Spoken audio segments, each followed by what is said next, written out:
अभी जो एक जनसुराज यात्रा चल रहा है, तो प्रशांत किशोर जी जो लगातार बोलते हैं, लालू यादव जी ने आपके समाज को बोलने की आज़ादी तो दी, ताकत तो दी, लेकिन आपको शिक्षा नहीं दी। नमस्कार, मैं स्वर्णिम प्रभात आज आप लोगों के बीच फिर से एक नई शख्सियत को लाया हूं, जो सामाजिक, राजनीतिक और सांस्कृतिक रूप से समाज में सेवा देते हैं। तो नमस्कार चंदन जी, आपका स्वागत है हमारे इस ब्लॉग में। बहुत बहुत धन्यवाद आपका, बहुत बहुत स्वागत, बहुत बहुत आभार, आपने यहाँ तक आया और हमारा साक्षात्कार लेने का जो प्रयास आपका है, इसके लिए मैं आपको धन्यवाद देता हूँ।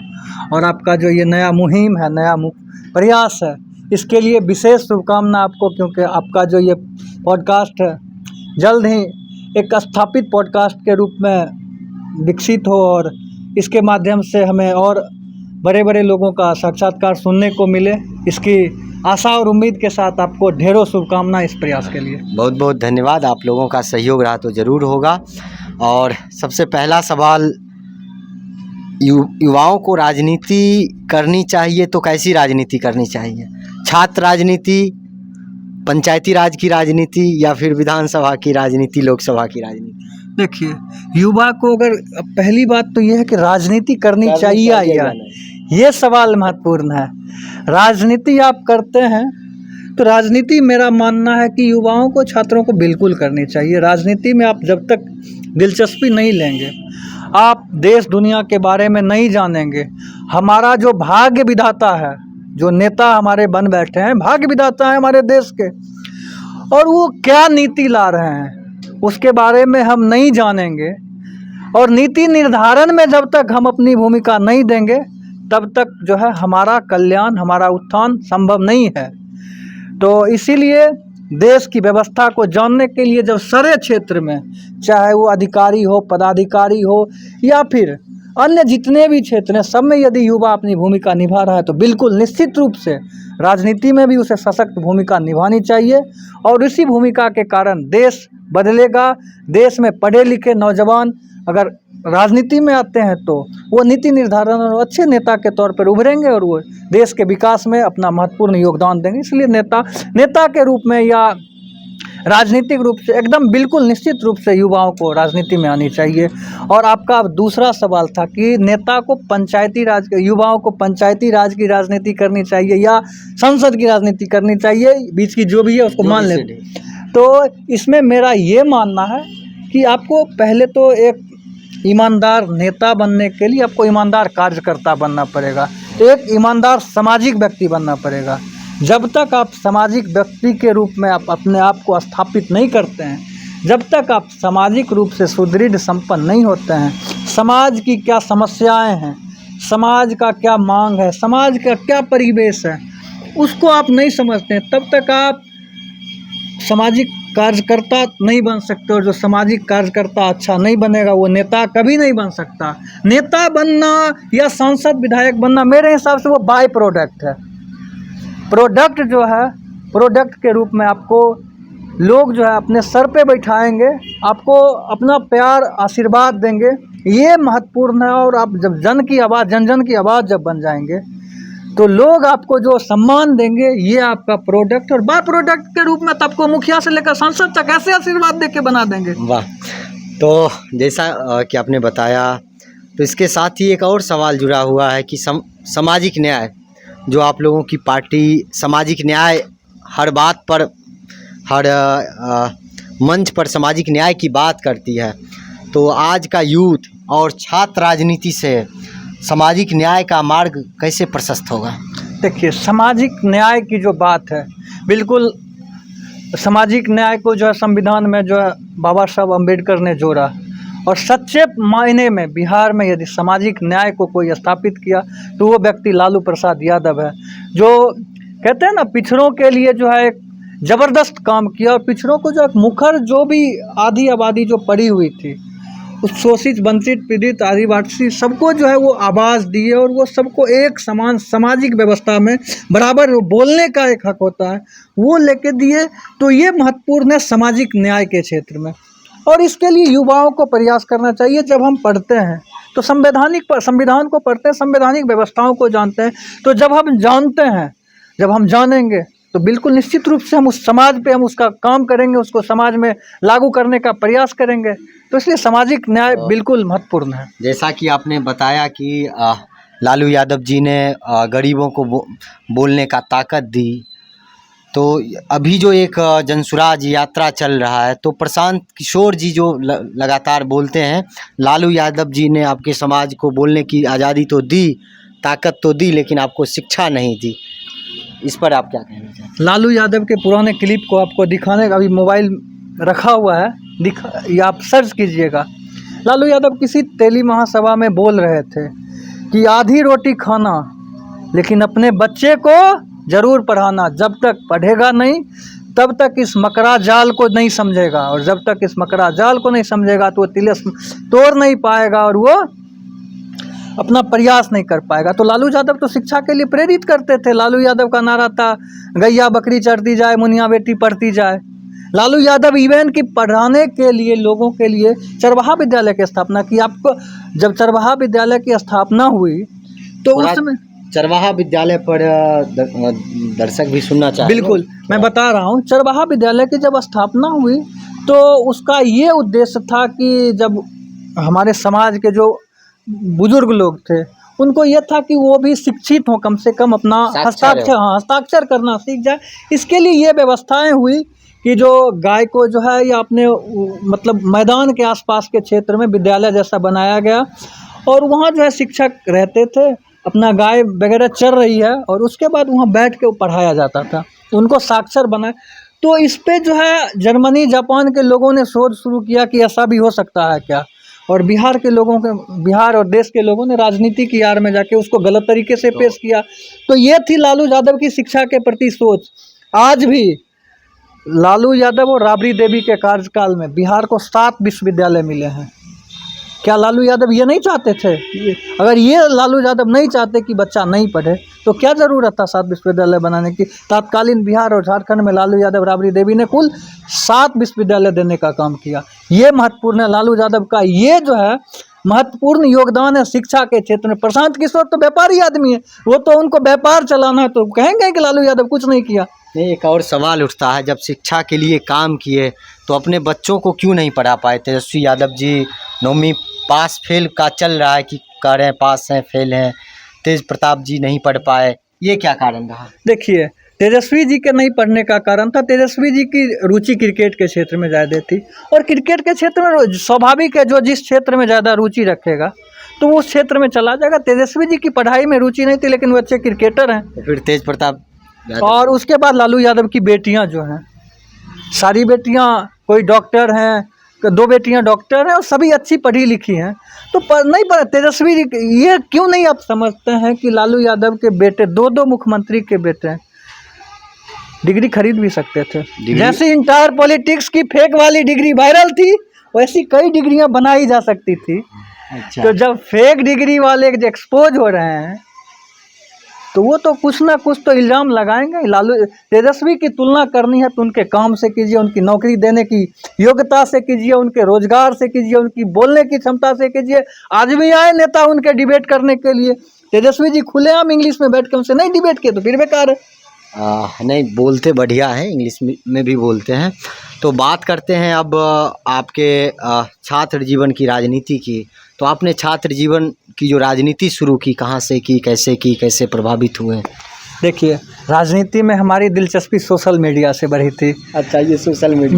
बिल्कुल सोशल मीडिया से बढ़ी थी। सोशल मीडिया से लिखना, सोशल मीडिया पे उसका कर रहे हैं छात्र राजनीति? मैं लगभग 17 से जो है, 2017 से? बिल्कुल, 17 से जो है सोशल मीडिया से जुड़ा था, और सोशल मीडिया से ही थोड़ा बहुत लिखना, दिलचस्पी लेना, ये सारी चीज़ें थी। लेकिन सक्रिय राजनीति में अगर मानिएगा तो सक्रिय राजनीति में मुझे हमारे दोस्तों ने लाया। जब लॉकडाउन का समय था, पूरी व्यवस्थाएं ठप पड़ी थी, उसी समय सारे दोस्त गांव आए हुए थे, उसी समय बैठते थे। उस समय काफ़ी चर्चाएं हुई कि जब तुम इतना ज़्यादा लिखते हो फेसबुक पे या राजनीति पे इतना समय देते हो, सक्रिय राजनीति में आओ। उसी दौरान जिले के शीर्षस्थ नेताओं से मुलाकात हुई, और उसी समय हमको जिला कार्यकारिणी के रूप में राष्ट्रीय जनता दल युवा प्रकोष्ठ में हमको चयनित कर लिया गया, और उस समय से सक्रिय राजनीति में अभी तक हैं, और वर्तमान में राष्ट्रीय जनता दल के युवा महासचिव, युवा प्रकोष्ठ में हम हैं। तो दोस्तों ने मुझे राजनीति में लाया और राजनीति में लाके आज जहाँ भी ये छोटा सा मुकाम हासिल जैसा कि मैं जानता हूँ, कई कमेंट देख रहा था, उसमें आपको बोला जा रहा था कि आप अपने बचपन के दिनों में आरएसएस के शाखाओं में भी जाया करते थे। यह बात कितना सच है? नहीं, आरएसएस की शाखाओं में मैं कभी नहीं गया हूँ।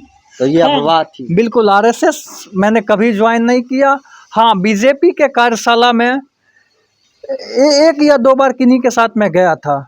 एक और ये बात है लगभग 15 की, उस समय मैं राजनीति में था नहीं। अच्छा। तो उस समय मैं बीजेपी की एक कार्यशाला में शामिल हुआ था और उस समय वहाँ पाकिस्तान हमारे लिए मतलब अभिशाप है कैसे, इस मुद्दे पर हमने वहाँ बोला भी था। अच्छा। तो सक्रिय रूप से मैं राजनीति में अब अभी भी समझ रहे हैं पाकिस्तान हमारे लिए अभिशाप है? हाँ बिल्कुल, पाकिस्तान बार बार इस तरह का दुस्साहस करता है।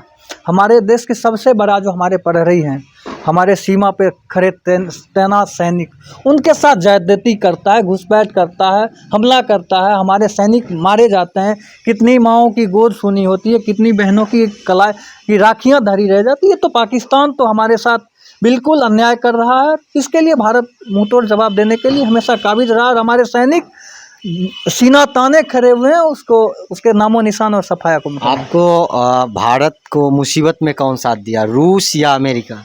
नहीं, रूस हमेशा भारत का जो है निश्चित रूप से साथी रहा है। वो चाहे जिस समय अंग्रेज़ आज़ाद करके अंग्रेज़ जब भारत से चले गए, उस समय की जो हमारी व्यवस्थाएं थी उसको बनाने में नेहरू जी के साथ रूस ने काफ़ी ज़्यादा सहयोग किया और कई तरह की इंडस्ट्रीज वगैरह। लेकिन अमेरिका और रूस जो है उसमें अगर विश्वसनीय अगर माने तो मैं मानूंगा कि रूस जो है हमारा अच्छा साथी रहा है हमेशा के लिए। तो अभी अमेरिका से नज़दीकियाँ बढ़ती क्यों जा रही है? देखिए, सभी सरकारें हैं, सभी सरकार की अपनी अपनी कूटनीतिक रणनीति होती है। तो सभी सरकार अपने अपने हिसाब से सरकार को चलाती है और अपने अपने हिसाब से किसी देश के साथ अपना जो है द्विपक्षीय समझौता करती है और उसके साथ अपना बिजनेस, व्यवसाय या राजनीतिक संबंध रखती है। तो इसमें ज़्यादा विषयांतर होने की ज़रूरत नहीं। अब आते हैं बेगूसराय की राजनीति पर। बेगूसराय का विकास सबसे ज़्यादा किसके संसदीय काल में हुई है? बेगूसराय फिर किनके आप मुख्यमंत्री का भी नाम ले सकते हैं, किन मुख्यमंत्री ने बेगूसराय को बेहतर बनाया है? देखिए, मुख्यमंत्री के रूप में तो बिहार में लगभग जब से मैंने होश संभाला है तो पहले राबड़ी देवी और उसके बाद नीतीश कुमार जी को देखा हूँ। तो मुख्यमंत्री के रूप में बिहार में जो भी बदलाव हुए, तो मुख्यमंत्री के रूप में आप कह सकते हैं कि नीतीश कुमार जी का ही कार्यकाल रहा है। नीतीश कुमार ने कार्य किया। राबड़ी देवी जी का कार्यकाल मैं बहुत कम देखा हूँ, छोटा था। और मेरा जन्म असम में हुआ और मैं बिहार 2001 में आया था। अच्छा। तो बिहार उसके बाद 2-3 साल छोटा था बिहार का। उसके बाद 5 साल नीतीश जी पहली बार शायद 2005 में जीत के आए थे। तो उसके बाद से आज तक तो अल्टी पल्टी कुछ भी हो, अब तक तो सिर्फ नीतीश कुमार ही दिख रहे हैं। और अगर संसद के रूप में मानेंगे तो मैं हमेशा अपने गृह प्रखंड के जो नेता रहे हैं, सर्वमान नेता रहे हैं, आदरणीय भोला बाबू को नहीं भूलना चाहूँगा। उन्होंने बेगूसराय के लिए बहुत अच्छा कार्य किया, जिसमें रिफाइनरी और फिर गंगा नदी पे पुल वगैरह, उसमें उनका बहुत सारा योगदान रहा। अभी के वर्तमान सांसद बताते हैं कि मैं कर रहा हूँ, गिरिराज सिंह बताते हैं मैं कर रहा हूँ। काम करना और ढोल पीटना दोनों में अंतर होता है। गिरिराज सिंह का नाम सुनते ही ऐसे गुर्राने क्यों लगते हैं? नहीं, देखिए, गुर्राने की बात नहीं है। काम करने वाले लोग सावधानी से शालीनता पूर्वक काम कर जाते हैं और कोई लोग होते हैं, क्या कहते हैं, वो करते कुछ नहीं और एकदम बोलते रहते हैं बिना बात के। तो ये थोड़ा सा। आप सरकारी विद्यालय में पढ़े या प्राइवेट विद्यालय में? नहीं, मैं हमेशा से शुरुआत के दिनों में कुछ दिन निजी विद्यालय में पढ़ा, लेकिन वर्ग तृतीय से अभी तक लगभग सरकारी विद्यालय से ही पढ़ा हूँ। अब तो और अंतिम डिग्री जो है मेरा बीएड का, ये Tara college of education Lalit Narayan Mithila university से संपन्न। तो मेरा एक सवाल था बीच में, जब आप बता रहे थे कि सरकारी स्कूल में पढ़ा हूँ तो खिचड़ी खाए हैं मध्याह्न भोजन? बिल्कुल बिल्कुल खाए हैं। उस समय का कोई अनुभव, कोई पहला दिन जब आप मध्याह्न भोजन किए थे अपने दोस्तों के साथ, जो सामाजिक भेदभाव ये सारी चीज़ें थी, उससे कैसे हट के कुछ महसूस हुआ? बिल्कुल ऐसा हम लोगों में कभी ऐसे रहा ही नहीं। मैं मध्याह्न भोजन की जो बात थी, क्या बात करें। उसके बाद जो मध्याह्न भोजन का तो हम लोगों ने वर्ग 8 तक आनंद लिया, लेकिन उसके बाद लॉकडाउन में एक बार मुझे मध्य विद्यालय में लॉकडाउन के दौरान दौरा करने का अवसर मिला और उस समय जो था वहाँ जो था वो क्वारंटाइन जो लोग किए हुए थे उन लोगों के लिए खाने की व्यवस्था मध्याह्न भोजन की जो रसोईया थी वही कर रही थी। अच्छा। मैं वहाँ पहुँचा तो मुझे भी कहा गया कि आप लोग भी खा लीजिए और मैं जो वहाँ हमारे सामने खिचड़ी चोखा पापड़ अचार ये सब परोसा गया, वो देख के मैं जो वो भाव विभोर हो गया और मैं लगा कि वो मध्य विद्यालय में मैं वर्ष 2008-7 में हूँ 10 साल पीछे चले गए। और वहाँ बैठ के मैं मध्याह्न भोजन का आनंद ले रहा हूँ और काफी आनंददायी रहा। मैं वहाँ कहा भी कि आप लोगों ने मुझे बचपन में खिलाया था, आज दूसरी बार सौभाग्य मिला है कि फिर से आपके बीच आके खाने का मौका तो जैसा कि स्कूल की बात हो रही थी, आगे आपको शिक्षक बनना है, चुनाव लड़ना है, आगे अपने आप को कैसे कहाँ पर देखते हैं? देखिए, प्रोफेशन के तौर पे अगर मैंने बीएड किया तो शिक्षक बतौर मेरा लक्ष्य होगा कि मैं शिक्षक बनूं और समाज के हमारे जो भी भाई बहन हैं उसको शिक्षित करना, ये हमारा उद्देश्य है। और इसके अलावा राजनीति में अगर हैं तो राजनीति में बिल्कुल उद्देश्य है कि हम समाज सेवा, मैंने पहले ही कह रहा नहीं, चुनाव लड़ना। हाँ बिल्कुल, चुनाव अगर अवसर मिलता है तो लड़ने में कोई दिक्कत नहीं, चुनाव लड़ा जाएगा। अच्छा, तो जैसा कि आप कार्यकर्ता के ऊपर बोल रहे थे, तो कार्यकर्ता का महत्व आप नेता से ज़्यादा दिए। हाँ बिल्कुल, आप खुद कार्यकर्ता हैं, इस वजह से दिए? नहीं, देखिए किसी भी संगठन का सबसे मूल इकाई क्या कहते हैं, किसी भी चीज़ की एक यूनिट होती है, इकाई होती है, और जो इकाई होता है वही जब एक एक बूंद जुड़ता है, एक एक जुड़ता है तो यूनिटी आती है। और एक एक लोग का अगर आप महत्व नहीं दीजिएगा तो आपका संगठन नहीं बनेगा, और संगठन जब नहीं बनेगा तो आपकी व्यवस्थाएं ध्वस्त होगी, और जब व्यवस्थाएं ध्वस्त होगी तो आप कुछ नहीं कर सकते। इसीलिए जो इकाई को आपको महत्व किसी भी चीज़ की उपलब्धि के लिए देना तो पड़ेगा। अब आते हैं बेगूसराय के लोकसभा चुनाव पे। आपके 7 विधानसभा क्षेत्र में बेगूसराय में आप तकरीबन 4 पे कब्जा जमाए हुए हैं, तो फिर चुनाव, लोकसभा चुनाव हार क्यों गया? देखिए, लोकसभा चुनाव 2-3 कारणों से हारा गया। पहला कारण था अच्छा प्रबंधन चुनाव का नहीं हो पाया। मैं मानता हूँ, हाँ, बिल्कुल मैनेजमेंट जो था महागठबंधन का। अच्छा। और महागठबंधन में लोकसभा में लीडिंग पे थी सीपीआई ने अपना मैनेजमेंट जो था वो अच्छे से नहीं किया, बूथ तक का जो मैनेजमेंट था वो अच्छे से नहीं किया। दूसरा था कोऑर्डिनेशन का अभाव। महागठबंधन के घटक जो भी दल थे उनके बीच एक अच्छी बॉन्डिंग जो कही जाए, एक अच्छा जो बॉन्डेशन जो था वो नहीं बन पाया, और ये था। और तीसरा था अति उत्साह। लोगों को लग रहा था कि गिरिराज सिंह का पुतला फूंक दिया गया है, काला झंडा दिखा दिया गया है, राकेश सिन्हा नाराज हैं, रजनीश कुमार खेल कर सकते हैं, और इसी सारी अति उत्साह में लगा कि हम तो ऐसे जीत रहे हैं, और यही अति उत्साह भारी पड़ गया।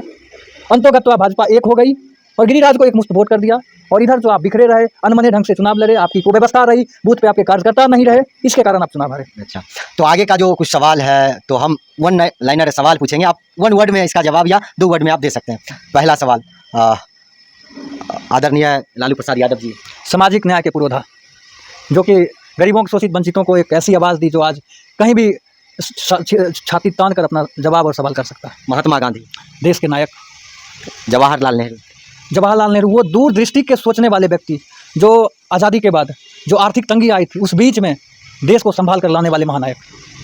भीमराव अम्बेडकर जी, संविधान निर्माता, शहीद आजम भगत सिंह, क्रांतिकारियों का एक क्या कहें, जोश जुनून, जो हर एक युवाओं का सपना कि मैं भगत सिंह बनूं और देश के लिए मर मिट जाऊं। वीर सावरकर, एक योग्य पुरुष जो अपनी क्षमता, अपनी आज़ादी के लिए अंग्रेज से समझौता कर लिए। तेजस्वी यादव, नौकरीदाता और आर्थिक न्याय के पुरोधा। राहुल गांधी एक संघर्षशील युवा नेता। कन्हैया कुमार, जुझारू और शानदार वक्ता। नीतीश कुमार एक दूरदृष्टि के नेता और हमेशा सत्ता में किसी भी परिस्थिति में बने रहने की क्षमता वाला एक शानदार नेता। प्रशांत किशोर, व्यवसायी, बिल्कुल, जो अपने फायदे के लिए किसी भी दल से समझौता करके उसके मैनेजमेंट को देखने वाला व्यवसायी। बिहार में एक सन ऑफ बिहार के नाम से जाने जाते हैं मनीष कश्यप, उसके बारे में आप, उनके बारे में क्या कहना? धोखेबाज, जो गरीबों की गाढ़ी कमाई पर चंदे के रूप में नज़र डालकर उसको हड़पने वाला, और समाज में 2 राज्य में फूट डालने के लिए दंगा करने वाला दंगाई। तो वह तो कहते हैं कि हम जनता की आवाज़ उठाते हैं।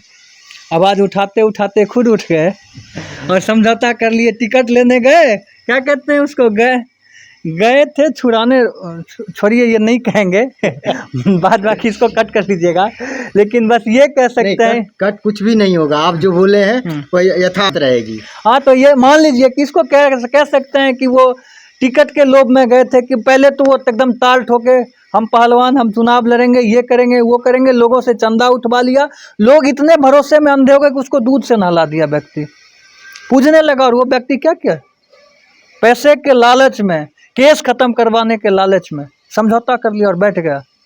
उस व्यक्ति को भगोरा और क्या विश्वासहीन व्यक्ति ही कहेंगे, वो कभी कर्तव्यनिष्ठ और योग्य व्यक्ति नहीं हो सकता। एक दलित नेता हैं, हालांकि वह इस चीज़ से नाराज़ होते हैं कि उनको दलित नेता कहा जाता है, चंद्रशेखर आज़ाद बिल्कुल दलितों के मुखर आवाज़ और एक सशक्त उभरते नेता। और बिहार के पूर्णिया के सांसद आदरणीय पप्पू यादव जी, सच्चा समाज सेवक, सच्चा नेता, जो सुख हो या दुख किसी भी लोग के लिए पक्ष विपक्ष को छोड़कर हमेशा जमीन पर संघर्ष करने वाला एक सच्चा नेता। आप राजद में रहते हुए पप्पू यादव जी का समर्थन कर रहे थे चुनाव में, इस पर आप अपनी सफाई देना चाहेंगे? बिल्कुल, जो लोग अच्छे काम करेंगे उनको सपोर्ट समर्थन देना बिल्कुल सही है। पप्पू यादव अच्छा काम करते हैं और जो लोग जनता के लिए चुनकर आते हैं और लोगों के लिए हमेशा उपलब्ध रखते थे, ऐसे लोगों को समर्थन करने में कोई गुरेज नहीं है। आपके जो लीडर हैं तेजस्वी यादव जी, वह कहते हैं A to Z की पार्टी, लेकिन आप पर सबसे ज़्यादा जातिवादी पार्टी होने का एक टैग विपक्ष के द्वारा लगाया जाता है, इस पर आप क्या कहना? देखिए, विपक्ष का काम ही है आरोप लगाना, तो विपक्ष आरोप लगा रही है, लेकिन A to Z की जो पार्टी की बात तेजस्वी यादव करते हैं, इसमें तेजस्वी यादव के कार्यकाल में बहुत ज़्यादा प्रयास किया गया। आज देखिए, शीर्षस्थ नेता हमारे जो भी हैं, हमारे प्रदेश अध्यक्ष जगदानंद सिंह हैं। उसके बाद टिकट के बंटवारे में भी देखिए सभी जाति सभी धर्मों का ध्यान रखा गया। उसके बाद देखिए, आज बिहार में राष्ट्रीय जनता दल एक ऐसी पार्टी है जो अपने प्रखंड और पंचायत अध्यक्ष तक के चुनाव में आरक्षण की व्यवस्था की और सीट आरक्षित कर दिया कि इस लोकसभा, इस विधानसभा, इस प्रखंड और इस पंचायत में इस जाति की जनगणना जनसंख्या ज़्यादा है, इसके लिए इसको इसी जाति के इसी के लोग जो है जनगणना के अनुसार चुनाव लड़ेंगे और इसी का हिस्सेदारी मिलेगी।